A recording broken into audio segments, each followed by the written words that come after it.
Selamat malam. Kembali lagi di Detak Sunyi. Hari ini kita akan membahas sebuah kisah horor. Kisah kita datang dari jalanan yang kita lewati setiap hari, dari aplikasi di ponsel kita semua. Kita akan membahas horor dari Gojek online. Malam itu, jam menunjukkan hampir pukul 2 dini hari. Jalanan kota sudah lengang. Hanya sesekali deru mobil atau motor yang melintas memecah keheningan. Di sebuah gang sempit yang remang-remang, Arjun masih terjaga. Notifikasi dari aplikasi Gojek di ponselnya berbunyi. Alhamdulillah, ada order juga akhirnya, gumam Arjun. Orderan kali ini datang dari seorang wanita bernama Risa, dengan tujuan ke sebuah perumahan di ujung kota yang terkenal sepi saat malam. Arjun menarik napas dalam-dalam. Jujur, ada sedikit rasa was-was. Bukan hanya karena jam yang sudah sangat larut, tapi juga karena reputasi daerah tujuan. Namun, ia butuh uang untuk membayar kontrakan. Jadi orderan ini tidak mungkin ditolaknya. Setelah mengonfirmasi orderan, Arjun menyalakan motornya dan membelah dinginnya malam. Jalanan yang biasanya ramai terasa mencekam dalam sunyi. Lampu-lampu jalan yang redup menciptakan bayangan-bayangan aneh yang menari di sekitarnya. Tak lama, Arjun tiba di titik penjemputan. Sebuah rumah bercat pudar dengan halaman yang tampak tak terawat. Sunyi, sepi, tidak ada tanda-tanda kehidupan. Arjun mengirim pesan melalui aplikasi, memberitahukan bahwa ia sudah tiba.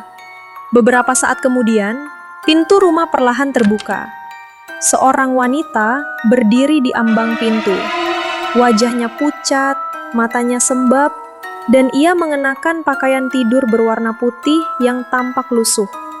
"Mbak Risa?" tanya Arjun ragu. Wanita itu mengangguk pelan tanpa mengucapkan sepatah kata pun. "Mari Mbak," ujar Arjun berusaha ramah. Risa berjalan menghampirinya dengan gerakan lambat.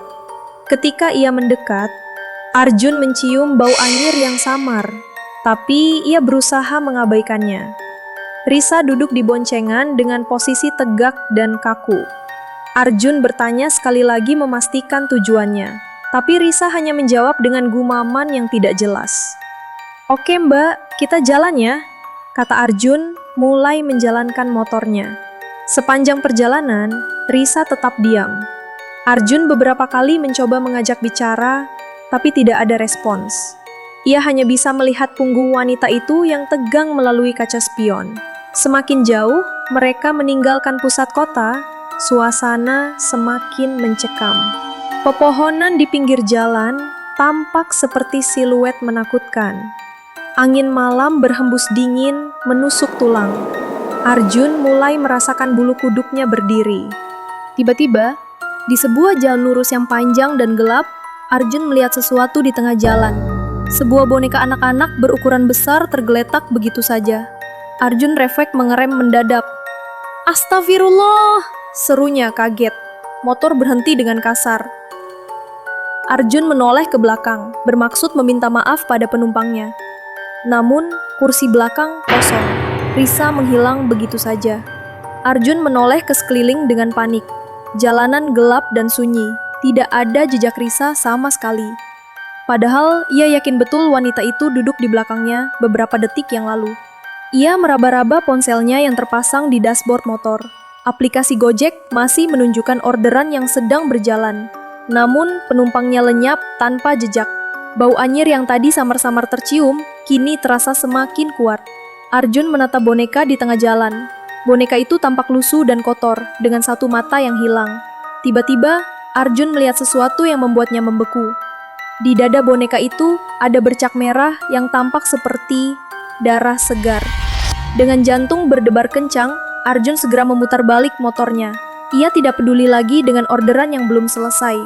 Ia ingin segera menjauhi tempat itu secepat mungkin. Selama perjalanan kembali, Arjun terus melihat ke kaca spion, merasa ada sesuatu yang mengawasi dari kegelapan. Bau anyir sesekali tercium samar, membuat berinding seluruh tubuhnya. Hari-hari berikutnya terasa berat bagi Arjun. Tidurnya tidak pernah nyenyak, selalu dihiasi mimpi buruk tentang wajah pucat Risa dan boneka berdarah di tengah jalan. Setiap kali notifikasi orderan Gojek berbunyi di malam hari, jantungnya selalu berdebar kencang. Ia menjadi lebih sering menolak orderan yang tujuannya ke daerah sepi atau yang jamnya terlalu larut. Rasa penasaran menggerogotinya. Siapa Risa sebenarnya? Apa yang terjadi di jalan itu? Suatu sore, setelah seharian berkeliling, Arjun memutuskan untuk mencari jawaban. Ia membuka laptopnya dan mulai mengetik kata kunci di mesin pencari. Kecelakaan, perumahan ujung kota, wanita tewas, tabrak lari. Setelah beberapa lama menggali arsip berita online, matanya terpaku pada sebuah artikel dari setahun yang lalu. Judulnya, Tragedi Tengah Malam. Ibu dan anak jadi korban tabrak lari, pelaku masih buron. Dengan tangan gemetar, Arjun membuka artikel itu. Foto dalam berita menunjukkan lokasi yang sangat ia kenali. Jalan lurus dan sepi, tempat ia mengerem mendadak.